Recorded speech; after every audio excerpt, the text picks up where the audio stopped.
Hi, I'm Joan Burge, founder and CEO of Office Dynamics International and Live a Big Life.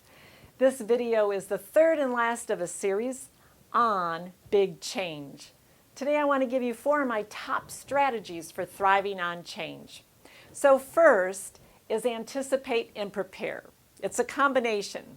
You want to anticipate where things might be going or what changes might occur so you can do some preparation. I'll give you 2 examples, a personal and a professional. Years ago, my husband and I and our children were living in Asheville, North Carolina. My husband had an opportunity for a promotion that would take us to Memphis, Tennessee. So when my husband came home and told me about this possible promotion, I was anticipating that he would probably get the job because he was good at what he did, and we would be moving to Memphis. Before he even went for the interview, I called the Chamber of Commerce in Memphis, Tennessee, and I asked for a moving package. In that package, I got to learn about the schools, the housing, where the newer development was, and they even sent me a video on, well, at that time it was video, about the city of Memphis. I was so excited when I saw that. I was really hoping my husband got the job. Well, he did.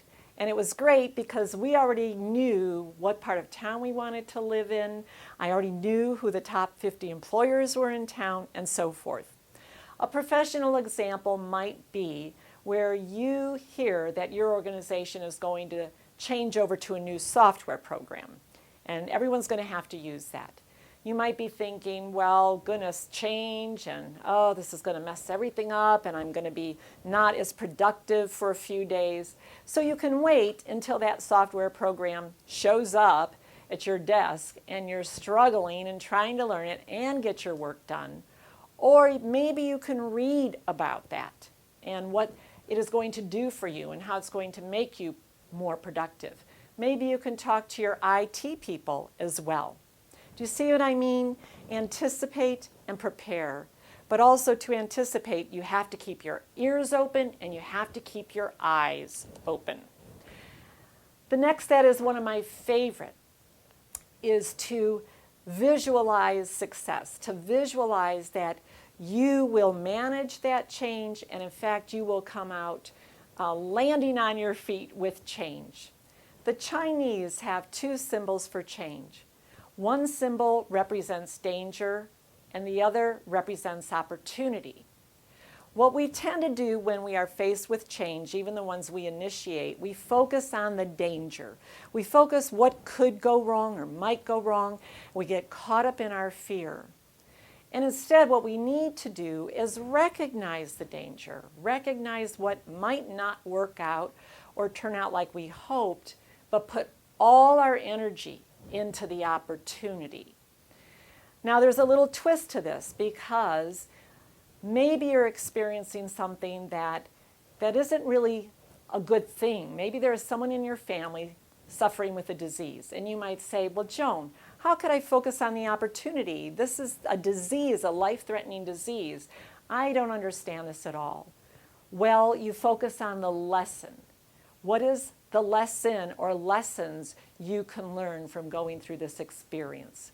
So either way, recognize the danger or what can go wrong, but put all your energies into the opportunity. My next favorite is to just see yourself as stretching. So when we're going through change, and again, even those we want, we're being taken out of our comfort zone. And I see it as I'm hanging out in space, you might say. So where I have been for a long time no longer exists. I'm being put into a place that I really don't know and I'm not comfortable with. But also know that that isn't going to last forever. Eventually, this uncomfortable place is going to become your new comfort zone. Maybe think about when you started your job and how uncomfortable you were and you were learning new things and people and such. And now I bet you could do your job with your eyes closed. Or maybe if you've moved and you moved into a new neighborhood and you felt really uncomfortable at first and you were stretching outside of your comfort zone and now maybe you have lived there for 5 or 6 years and you don't even think about it. It's your home. So whenever you're going through a change, whether one you want or don't want, just see yourself as stretching, almost like a rubber band. It stretches and stretches and stretches. And also feel really good that eventually you're going to be in your new comfort zone. My last tip, when we are going through change, we must get support. It's really hard to go through change on our own. And so there's a couple different vehicles for support. One is to get support from your family and friends, people who are really near and dear to you. And yet I have a caution for you. If those people or that individual is expressing their doubts and their fears on you, then you don't want to talk to them about your change, because then you're going to become more fearful and more anxious. You want to find people who, will support you and who you can talk to. You also want to find people who really maybe you don't know. It's reading good books and listening to other speakers and watching videos of people who will lift you up and support you and help you get through that change. I have one really good friend who I love to be around because she always has this great attitude. No matter what is going on in her life, no matter how challenging things are, and her and her husband run their own business, and they've been through a lot of obstacles. She always says, life is good, and she always has a good attitude about how she's going to overcome her change. So I like being around her because she inspires me, she encourages me, we lift each other up. When you go through change, which you're probably going through something, I bet, right now, think about who's your inner circle, who's around you, who is supporting you.